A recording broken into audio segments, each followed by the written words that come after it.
Thank you, everybody. My name is Aslam Anis. I do know some of you, but not all of you. I'm the current director of the School of Population and Public Health, and I'm very pleased to be here today introducing our speaker, Dr. Nelly Oelke from UBC Okanagan, who's going to speak about climate change events, COVID, and mental health. What an appropriate topic to be talking about today. I'd like to start by acknowledging that I'm addressing you today from the ancestral lands of the Musqueam, the Squamish, and the Tsleil-Waututh nations, and we greatly acknowledge them for their stewardship of this land and trusting us to continue that stewardship in a good way. I would also like to acknowledge, I see my predecessor who got this thing going, Peter Berman is here.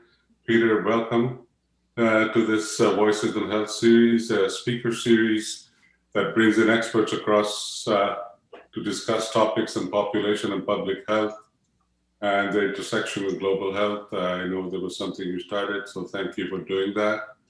I'd also like to thank Dr. Daniel Vigo, who is an assistant professor in the School of Population Public Health and also has a joint appointment with Psychiatry and Chaos, which is the Center for Health Evaluation and Outcome Sciences. And Daniel's work focuses on mental health. And Daniel is going to moderate this session today, and I'm going to hand it over to Daniel. So thank you very much. Very pleased to be here and to see everybody here this morning. Over to you, Daniel. Thank you very much, Aslan. It's a pleasure to be here. I'm honored to moderate this meeting. I'm, as Aslam said, faculty at the Department of Psychiatry, the School of Population and Public Health. I'm a psychiatrist and health systems research by training, so this talk is of particular interest to me. We will have the pleasure of hearing about the work of Dr. Nelly Oelke, who graduated from the University of Alberta, then went on to get her master's and PhD at the University of Calgary. And she has worked across areas of nursing and is a health systems researcher and rapidly saw the need to include mental health in the span of her research and her concerns, particularly as they relate to the issues of climate change in rural areas in particular. And her research focuses on integrated health systems and includes policy, interprofessional collaborative practice, primary healthcare teams, mental health and well-being.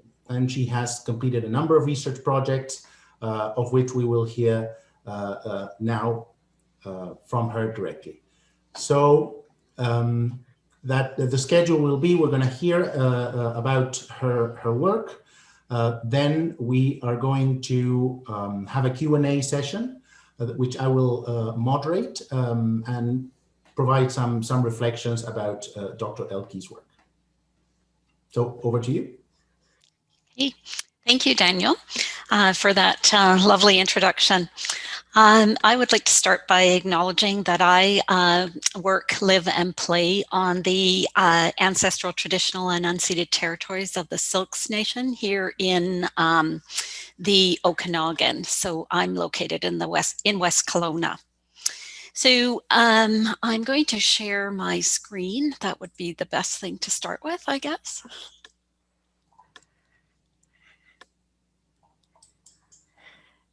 Okay.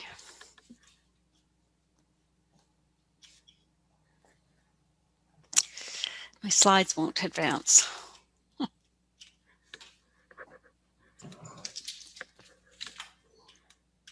you try just clicking on the arrow maybe on the keyboard? That's what I'm doing. Space bar? The space bar. Let's try the space bar. That works. Okay, thank you. So also like to acknowledge the team members on this project that represent people from UNBC, as well as Thompson Rivers University, and then our own university at UBC Okanagan, as well as people from Australia as well. I spent a year or so ago, 6 months in Australia working with the Centre for Rural and Remote Mental Health in New South Wales. So, and the funding for this project was provided by a Tri-University Partnership Research that works together with University of Northern British Columbia and Thompson Rivers. And we also received funding through the Multidisciplinary Undergraduate Research Program as well. So just to highlight, as we all know, there are 3 global crises at a minimum, I would say. The first one is, of course, the pandemic. There's also racism, and then climate change and climate emergencies. And then added to that, too, we have the toxic drug crisis as well. So mental health concerns, particularly anxiety and depression, it have increased due to social isolation, fear, financial concerns, and then general uncertainty around the pandemic. And this is well documented. There have been a number of different surveys that have looked at increasing mental health concerns. The one thing that we don't know well is what that looks like in rural, and my presentation will focus on rural communities in BC. We also know that substance use has increased as well, and that includes drugs, alcohol quite significantly, cannabis, and tobacco. So we also know that climate change events such as wildfires, flooding, drought, smoke are known to impact physical health, such as lung conditions, whether they're new or exacerbated lung conditions, heat exhaustion, and waterborne illnesses. And then there is less evidence, but there is some evidence that suggests that climate change events and climate change in of itself does impact mental health as well. And particularly PTSD, depression, anxiety, substance use, and then increased rates of suicide. So what's the impact on rural then? So why do we focus on rural? Rural and remote communities are inequitably impacted by both climate change events and COVID. We've seen in round 1 in COVID, there was less cases in rural. Wave 2, there were more cases in rural that definitely more communities were impacted. And we know that climate change events in particular, but I would suggest COVID as well, impacts vulnerable populations differently, such as our Indigenous peoples, their connectedness to the land, and trauma from separation from families and facilities in evacuation.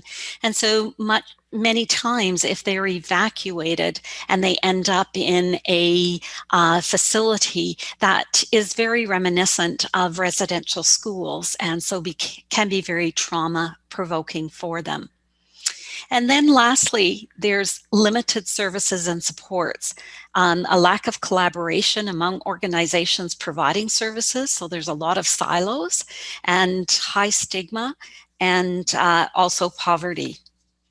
And so what has really happened with the pandemic is that it's exposed many of the cracks and crevices that already existed for rural communities, but really has highlighted and exposed those. So the objectives of this research are to understand the mental health impacts of climate change events and COVID-19 in rural BC, with a specific focus on 3 rural communities, Ashcroft, Burns Lake, and Karameas. And then our hope is, following the data collection, is to develop community-based solutions for fostering community resilience. And this will be done in a co-created way with communities themselves. So here's a map of British Columbia, and it shows you a bit around where these communities are located. Burns Lake is about 4 hours from Prince George, both north and a bit west. Ashcroft is a good hour and a half from Kamloops, and is west and a wee bit north. And then Karameas is in the south, in the Similkameen area, South Okanagan-Similkameen, and it is about 2 hours from Kelowna, maybe not quite, dependent on the roads. Because that's the other big challenge in rural, is that certainly seasonal conditions really impact situations as well. And so Ashcroft has been impacted by fire and drought, extreme heat and smoke.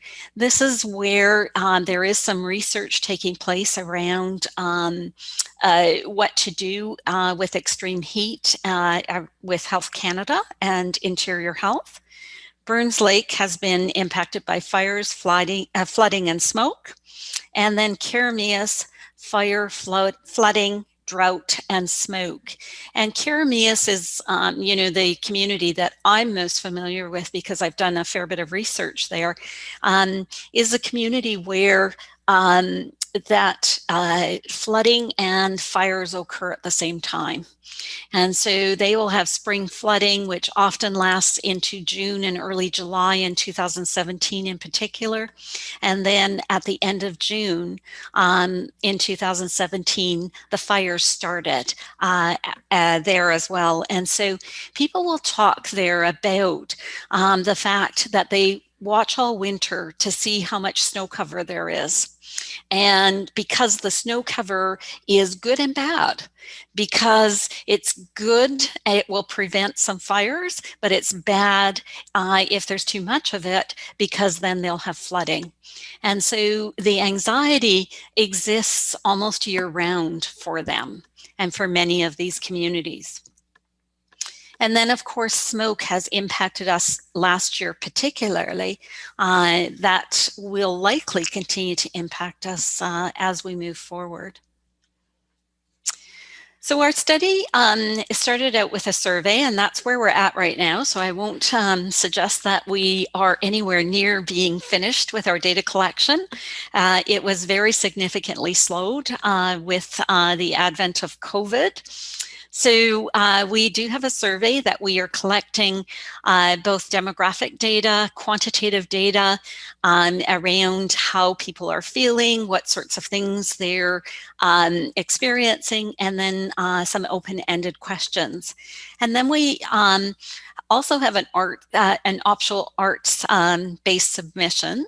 And so that hasn't worked out really well at this point, but we are offering opportunities for people to share their stories as narratives, to share photos and drawings or things like that, whatever they wish to do. What we've done with this study is really tried to create a broad range of ways that people can participate. Given that we're doing most of this virtually, we just decided that that was a good opportunity. The survey started out in those three communities, which I talked about, but we had a meeting with the BC Ministry, and they wondered if we could actually expand the survey to across the province. So we have agreed to do rural communities in BC, and so the survey is available to all residents who live in rural and remote locations. After and coinciding with the survey, we're going to run 2 community consultations in each of the 3 communities. So all of the rest of the work will focus then just on the 3 communities. We're going to do about 10 to 12 interviews in each community. And then we're doing this to gather some additional qualitative information that, again, can support the survey data. And then lastly, I use deliberative dialogue a fair bit. And so we're using deliberative dialogue to work with community members and community stakeholders to actually help to co-create solutions to foster resilience. And I'm happy to talk about deliberative dialogue more if there is an interest in that in the question and answer. So our recruitment has been slow. I think people are overwhelmed. There is just a lot going on in people's lives. And so participating in research is just another of those things. And so it has been challenging to recruit. So we're using email invitations to community organizations and our networks within each of the communities. We're using social media, news articles, and then we just received at the end of December, beginning of January, some additional funding, and we're going to hire a local community research assistant for not a lot of time, but to really help us with some of that outreach. So this is our preliminary data to date. So we have 57 responses. The majority of those you can see are from our 3 communities, although Karameas is pretty low at this point in time. The provincial-wide survey has just actually been started about a couple of weeks ago. So that's still very new, and that's why we don't have a lot of response from additional people across the province. So the majority of people who are filling out the surveys, not surprisingly, are females. Respondents range in age from 15 to 71. We actually opened the survey to anyone 15 and over. And so we have a broad range of perspectives and opinions. In Ashcroft, we have more youth that have been involved because our co-PI, who is with Thompson Rivers University covering the Ashcroft community, has done a fair bit of work with youth in that community and also is doing some work with climate change and youth as well. And Burns Lake, more middle-aged people. So people who have completed the survey, 20.2% of those people have one or more chronic health conditions, and those include anything from diabetes, heart disease, asthma, and chronic pain, and these were the most common ones that we found. 16.5% also reported that they had been diagnosed with a mental health concern.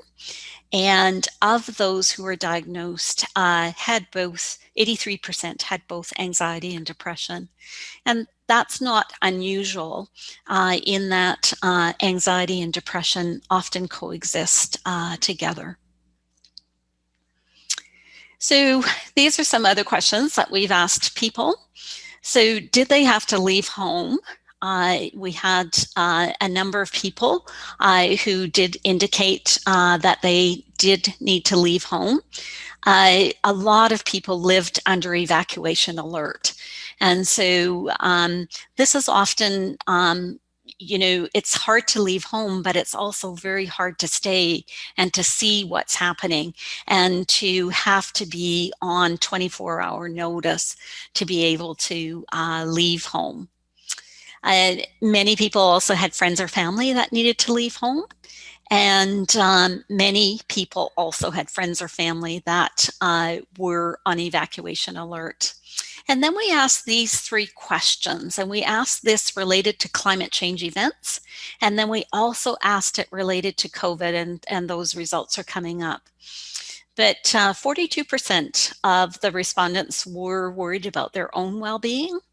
67% were worried about the well-being of family or friends, but 81% was worried about the well-being of their community. And so that is really quite interesting. They're more worried collectively and about the community than they are actually worried about themselves. So then we looked at the data and breaking it down by different age groups. And so you can see that we looked at less than 25 to 49. We realized that that's a larger age group, and then 50 and over. And we see that again, that well-being is overall is increased for, sorry, I'm just going to look at my notes here. That there's slightly fewer people in the 50 plus age group that are worried about their own well-being. Okay, there's slightly fewer adults 50 and over that are worried about family and friends as well. All people are more worried about family and friends than their own well-being. And then, as I had noted before, particularly in the 25 and to 49-year-old age group, these people were very worried about the community, although all people were more worried about the community than themselves or their friends and family. So here then is some questions related specifically to COVID. So, 25% of the respondents had either COVID themselves or had family and friends who had tested positive. There were concerns about 72% said they were unable to see family. And so unable to see friends was 84%. 33% talked about the fact that they were unable to see a person that lived in a care facility. 25% were unable to work or had lost their job. And so this was a significant concern. And then we asked again about the worry questions. So first of all, we asked about, are you worried about getting COVID? And half of the people did respond to that. And then we asked the 3 questions. Are you worried about your own mental health? 53%. More people in this scenario were worried about the mental health of family and friends versus the community as a whole. And I think that's probably, we would see that as if we think about climate change events, they impact communities overall, and they're long-term and have been occurring for a longer period of time. And so that's probably some of the things that we're seeing and differences there. So again, here, we're looking at, we see a higher proportion of concern about their own mental health and that of family and friends in the under 25-year-old age group. And probably their own well-being aligns fairly well with some of the recent research that talks about the impact of COVID on youth. And then in the 25 and over age group, so both 25 to 49 and 50 plus, we see more concern about the well-being of the community. We also used the WHO-5 measure of well-being. And so these are the results. And if you are looking at 0 is the worst number that you could have, and 100 represents the best imaginable well-being. 50 is the typical cutoff for screening for depression. So anybody who has 50 or less should be sent for further assessment or have further assessment. And 28 or less is typical for a diagnosis of depression. And what we saw is that people's mental well-being was not great. It was probably the best in the 25 to 49-year-old age group, the worst in the less than 25, and then also a bit worse in the 48 or in the 50 plus age group. But do realize that these are small numbers, and so things might change. So 21.8% of the sample had a score of 28 or less overall, and 61 or 62% of the sample had a score below 50. So we also had the open-ended questions, and these were some of the common themes that were identified across different questions. And we always asked about questions separately so that we could analyze specifically around climate change events and specifically around COVID. So with climate change events, there were real sense of loss. People lost properties, people lost, the surrounding area, lost its beautiful forests, those sorts of things. There was damage from flooding, so a real sense of loss. And then sadness, from the event itself, but sadness overall with regards to climate change and what, it's doing to their community, but overall as well. There certainly was a fear for further property damage. Each year, these people live with the same potential issues that can occur year after year. And it does look like this year, certainly in the Okanagan here, and I've also heard in the Prince George area, that we have a very dry season already. In the Okanagan, we have experienced numerous grass fires already. Some of them that burned out of control. And so this is definitely a challenge. So we're thankful for the little bit of rain that we had yesterday. So there's increased levels of worrying overall year to year, as well as climate change overall.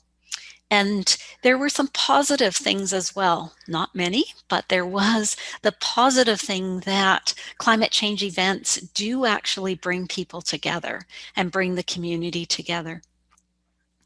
So for COVID-19, the positive, I'll start with that, is that it has created more family time for small nuclear families, and there has been more connection, oftentimes even via FaceTime or Zoom as well with extended families.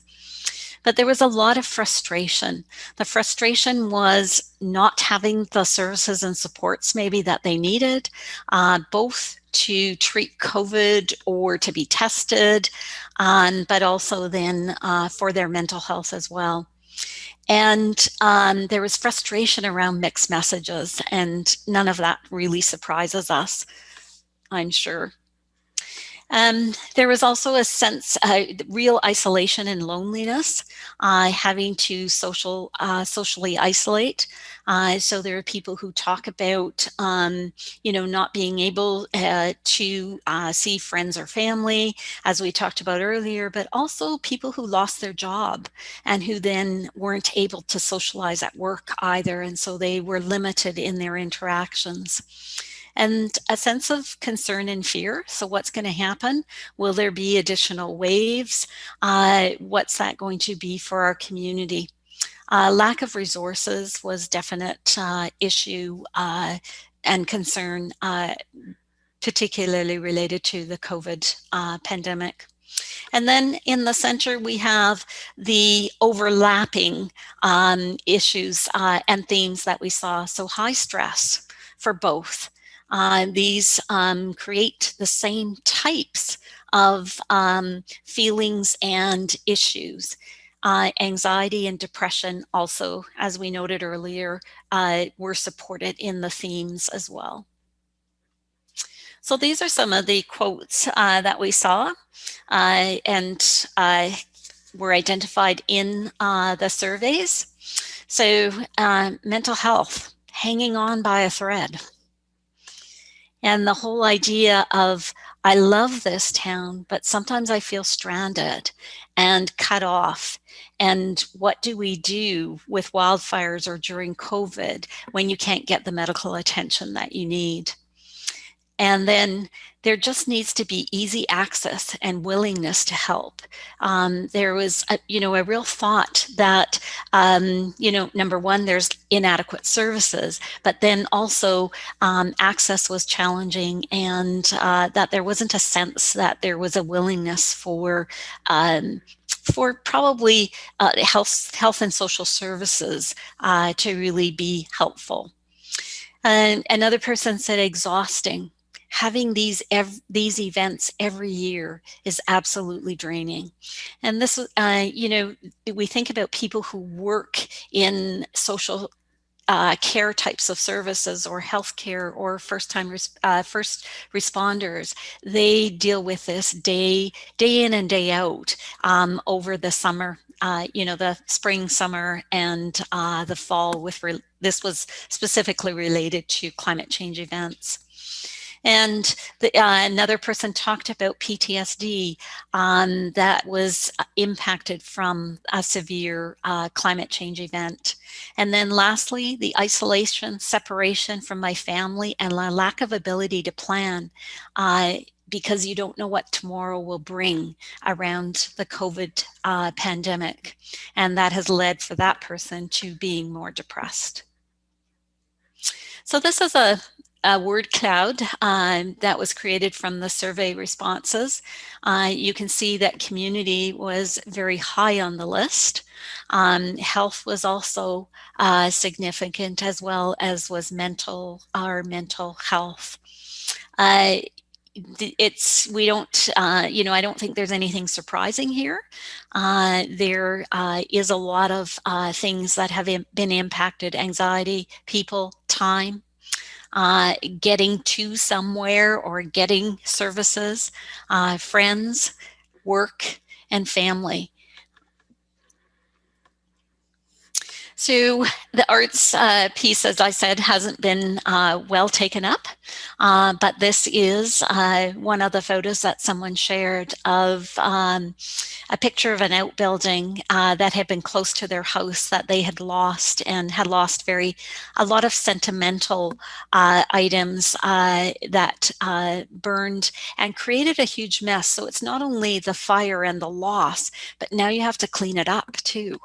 And so that's really challenging.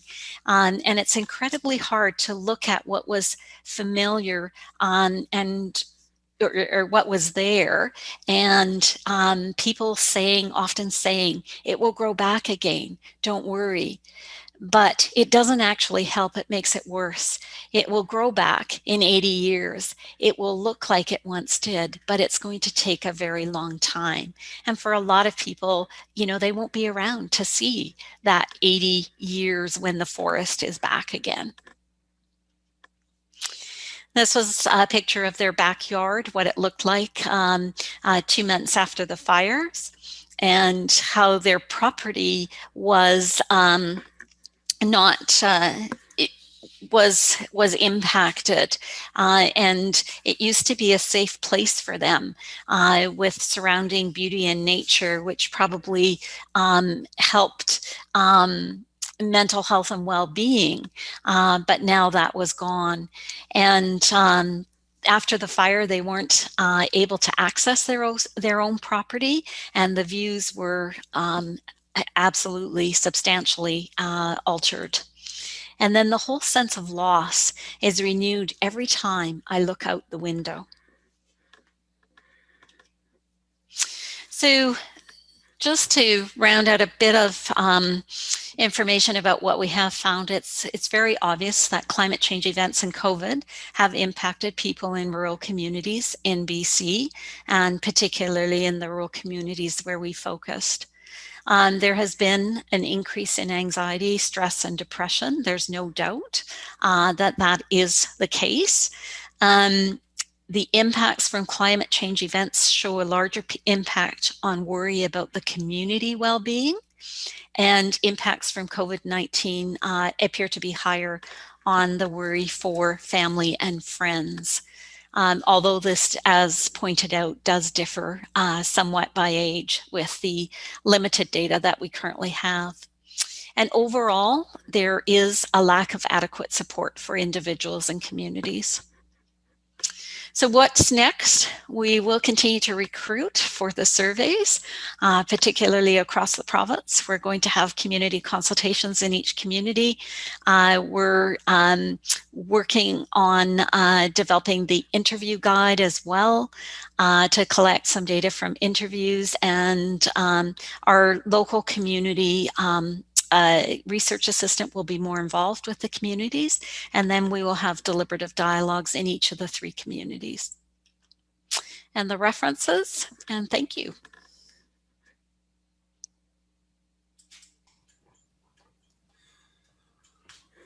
Okay. Thank you so much. Let me look at yeah. So now it's over to me then. Thank you so much, Dr. Oelke, for a fascinating and provocative presentation. I will say a couple of things and then open it up for questions. Am I right, Simona, that now I take it, or is Aslam? Does Aslam take it from you? You're muted, I think. So Daniel, that you're going to be moderating the Q&A. Yeah. I'm just here to be a part of the audience, but I do have a question for Nelly, but I can wait my turn.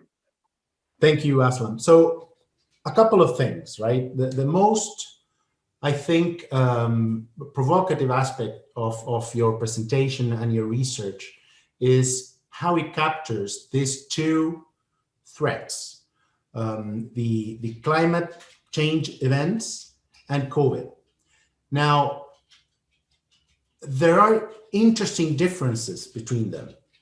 And we have seen, all of us, to some extent, have been exposed to the pandemic and its level of threat. And it has 2, let's say, dimensions or 2 phases. There is the acute stressor, which happened, let's say, during the first wave, when we were all suddenly, our lives were upended by it. And then there's the chronic dimension of the stressors that we're still going through, and that will probably stay with us. So we have acute stress and chronic stress. And we know that we react very differently to those 2 types of stress. Now, climate change events also have this dual nature, I've heard in a recent presentation a student asking me about what were we doing as mental health professionals about climate grief, right? So this speaks of the chronic threat and acknowledgement that we have as a community and that people have about how this is a situation that is only worsening, that has probably reached a point of no return, and that it is unclear what the long-term consequences would be. But it also has this acute dimension that not all of us are exposed to, but the rural communities are exposed to. And it's of a completely different nature than the COVID stressor. Of course, the COVID stressor may be similar for people that suffer it in a very severe way, etc. But the climate change events are actual existential threats that can wipe out a community, that can wipe out a person's house, a person's forest, a community's livelihood from one day to the next. So I was I think it was very clear in your presentation how these 2 things affect people differently. And we also see that in, when people are affected by climate change events, they fear for their community. It's an existential threat to the existence of us as a society. And of course, the ones that are at the forefront are the rural communities. Whereas COVID is more of, well, I'm worried if this affects my grandparents, if this affects whoever in my family. So it's more about family and friends. So I think that was fascinating.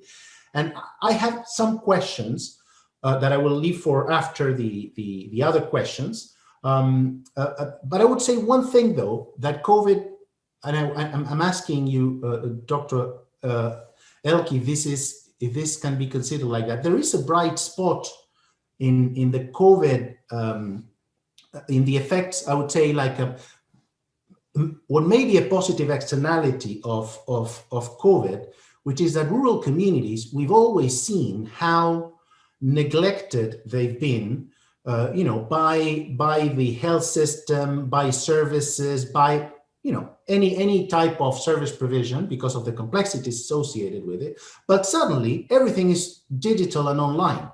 And so to some extent, if this is leveraged properly, many of the inequities, or some of the inequities at least, will be maybe more manageable. I'm going to stop here and open up for questions. There are several questions in the chat that I'm going to look at, and in the meantime, if people want to raise their hands with the thing that Zoom provides for that, or just speak, that would be great. I don't know, Dr. Oelke, if in the meantime, if these thoughts that I shared are somehow on point, or what do you think? Yes. Yeah, I think so. They're very much on point, and as you saw in our the presentation, as I said, we've tried to separate them very separate. They're very separate. So what happened with this grant is we got money for climate change events. Then COVID came, and then they were offering some additional funding if you wanted to add COVID. So that's what we did. And we knew too that you couldn't separate out mental well-being into silos. This happens because of COVID, and this happens because of climate change events. You're right, I think, with regards to rural health services delivery. And, there are definite things that occurred because of COVID that are very positive. It's how do we implement those things into regular practice. And so, using the example of virtual care, virtual care in of itself doesn't necessarily address all issues. There are times when face-to-face is needed, et cetera. And so how can we incorporate virtual care into primary care so it becomes a part of the whole practice, as opposed to virtual care versus face-to-face? We need a hybrid. And so there is a fair bit of work happening around trying to look at that, and the Rural Coordination Center certainly has been very involved in that.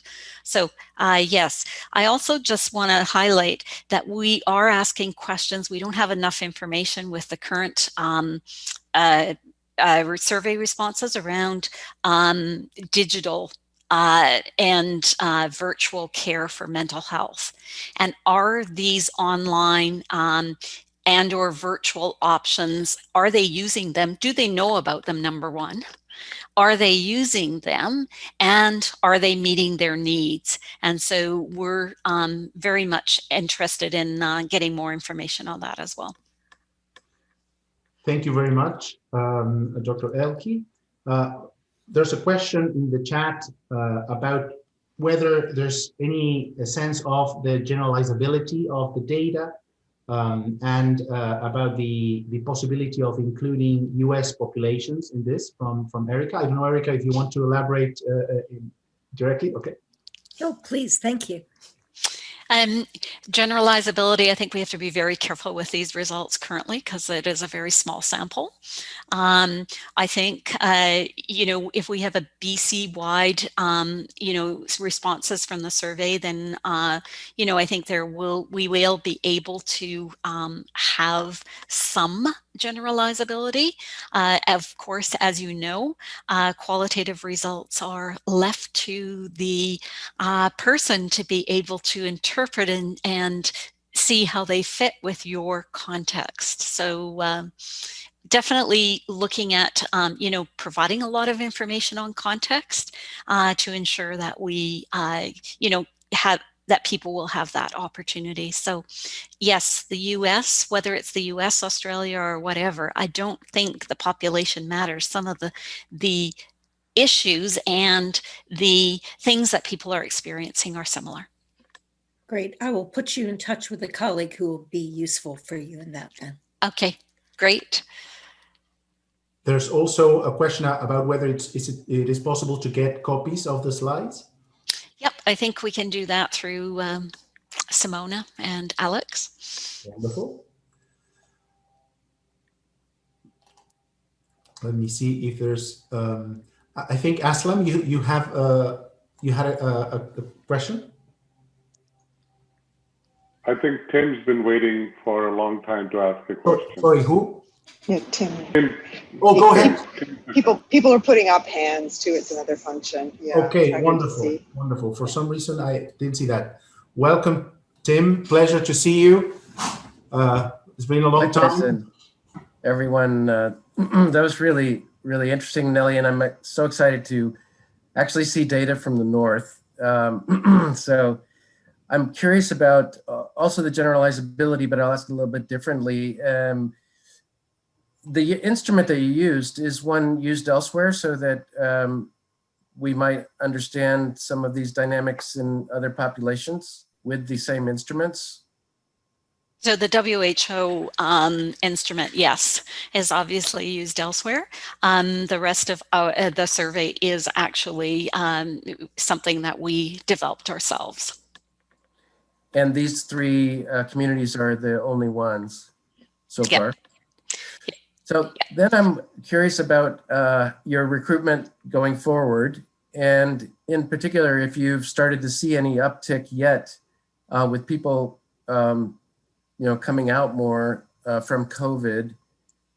And are you going to be able, do you think, to distinguish that longitudinal aspect of your data, considering the restraints you have on numbers?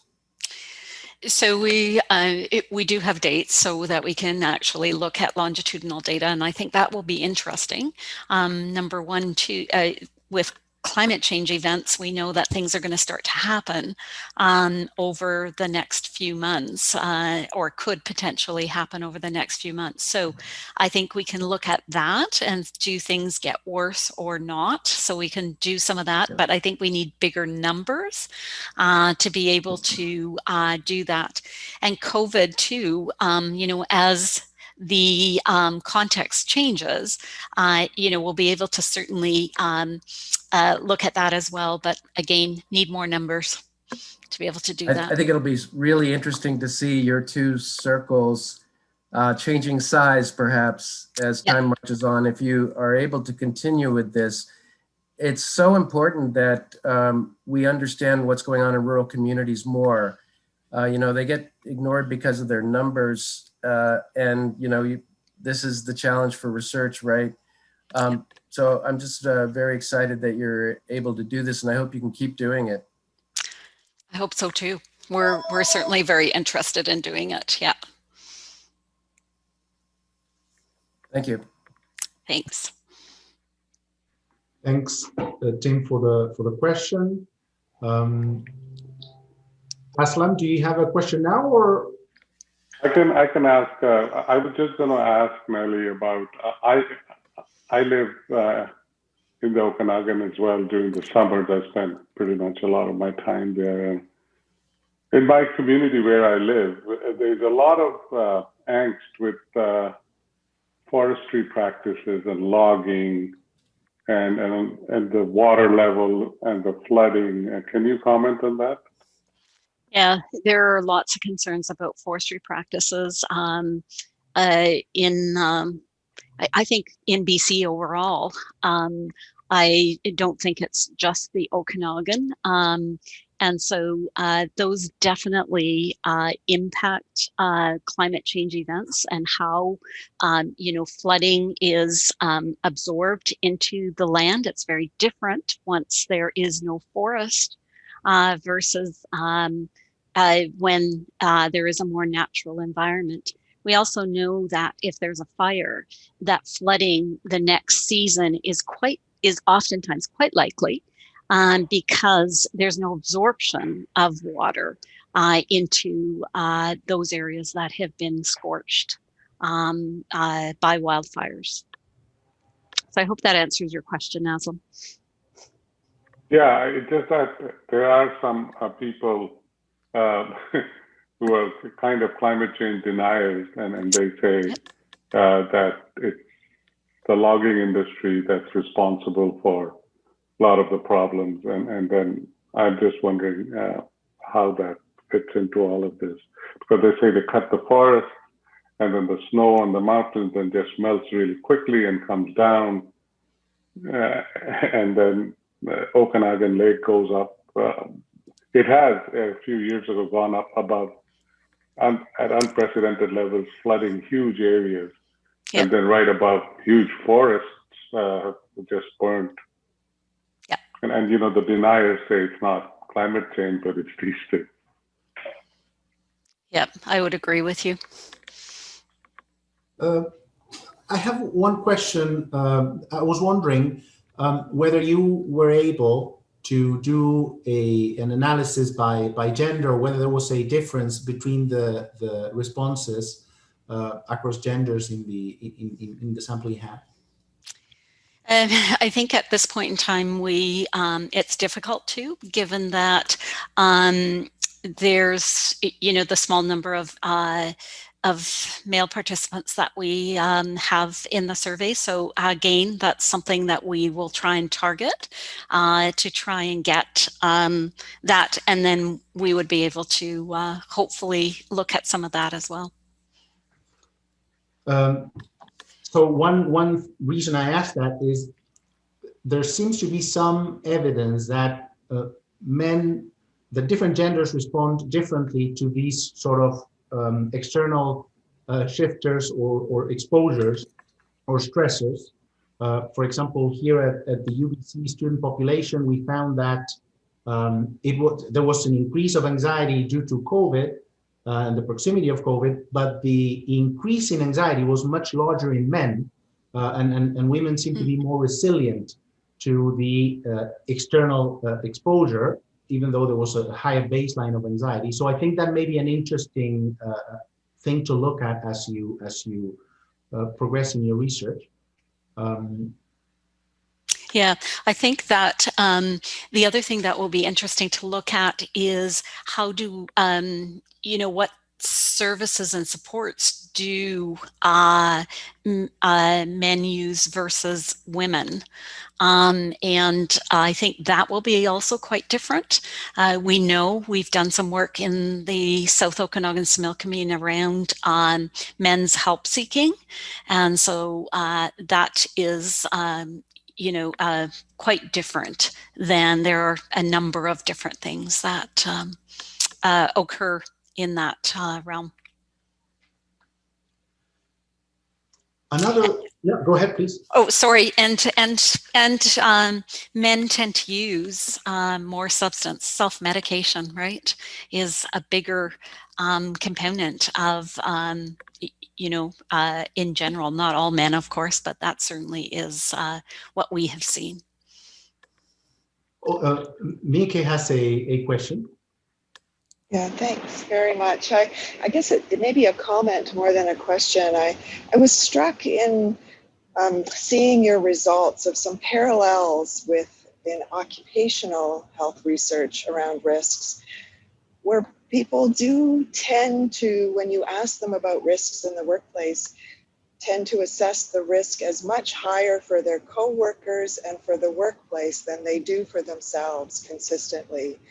And I thought there were parallels with what you're observing and asking people about risk, but they were more likely to talk about it in the context of family and friends and about their community than about themselves. And that, maybe this is part of a much larger phenomenon or, conceptual thing that people just do not, when asked about risks and assessing risks, don't tend to think about it themselves, or they tend to think they've got protections and mechanisms and reflect it more in, I'm more worried about my coworker, I'm more worried about my family member, I'm more worried about the workplace generally or my community generally, and are just less likely to talk about increased risks at the individual level of self-reflection, and that that's part of a much larger phenomenon when responding to these surveys about risks.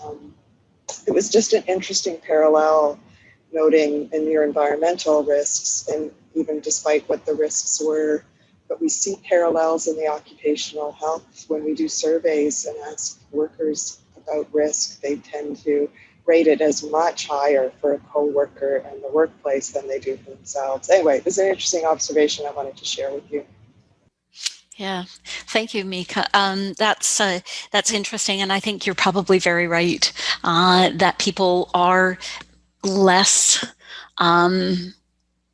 or are more reluctant to share about themselves, and it's easier to talk about your friends, family, and community when it comes to mental health, particularly.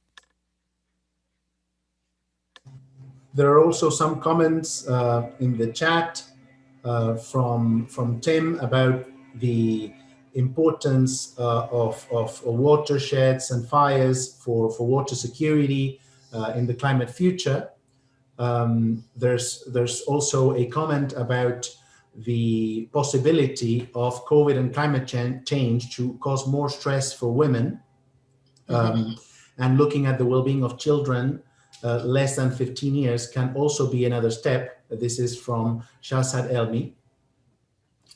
And that's an interesting question about age. Can you remind us at what age range are you? 15 and over is what we did. Yeah, and I believe that BC Children's Hospital is doing some research there around children and COVID in particular. Climate change, there is some youth specific work happening. The problem is it's oftentimes generalized and not, specific to rural communities, and so you wonder what if the differences are any different. That would be one thing, but the second would be what supports are. Whether these be children or women specifically getting in these rural communities when their stress may be higher, or they're experiencing different impacts on their mental health and well-being. And just jumping in on that comment, Daniel, that you were summarizing about more stress for women. I seem to recall in a conversation with you just yesterday from some of your research that some of the impacts of COVID, I think around mental health, were experienced more strongly among men than women. Although, we have indicators that women are more impacted economically and employment-wise by COVID, but that the mental health, am I remembering that correctly from your research? In fact, yes, it's an interesting finding in that in response to the proximity of COVID, there's an increase in anxiety in general. We found that in university students, but that increase seems to be much larger in men. And being female has a protective effect. And there are several questions that one can ask around that, and they would be best addressed in a qualitative or mixed methods approach to try to understand, is it that there's a higher baseline of anxiety and therefore an added stressor moves the stress needle, let's just say, a little bit less for women than for men, or other issues. I don't know if there's any suggestions on how to explore this further, but it is as you say, Mika. Yeah. So the interesting thing I think is that it would be in a qualitative piece to understand why, right? Those are, whether you're interviewing women or men, to understand why they're more anxious, or women, what's protective. But I do think, so you're talking about a university student population, right? And so I think we do need to think about women who are, with young families and who've had to homeschool, who've had to work from home, plus do many, many things in order to deal with COVID. And I think that for that age group or that group of people, you know, we hear anecdotally that is very stressful. So. Another aspect that I would wonder is, as you mentioned early in your presentation, this type of climate change events must have a particularly harmful and traumatic effect on indigenous populations, not only because of the different relationship with the land, etc., but for historic reasons of marginalization, etc. Are you able to speak to that? I just can speak to it generally. I can't speak to it from specifically from our data, but we do know that, first of all, many of our Indigenous peoples live in rural and remote communities, but remote, that are impacted inequitably by these climate change events. And so that's a first thing. And then secondly, given the numerous you know, whether that be looking at culture, but also at the trauma that they have experienced in the past and how that's related. So, you know, I don't think we understand well, although there is a report that was done on the Ashcroft fire that more specifically talks about Indigenous, because there was a First Nation that was impacted significantly there.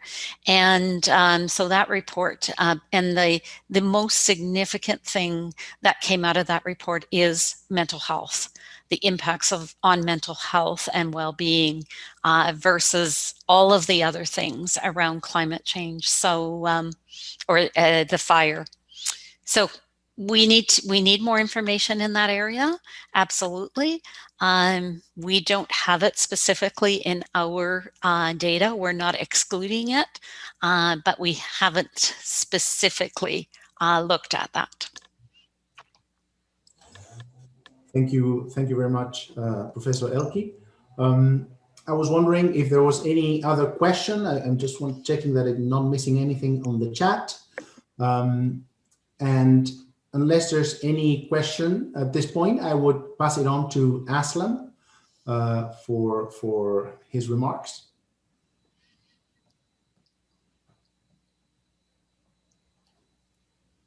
Thank you.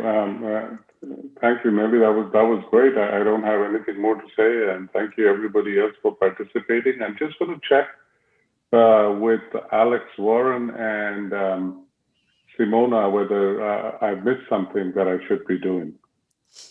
No, that's great. It was a great talk, and that's all. We just wanted you to close. So, thank you. Okay, thank you very much, Professor Oelke. Thank you. Thanks everyone for joining, and we look forward to seeing you in the next Voices in Public Health. Thank you.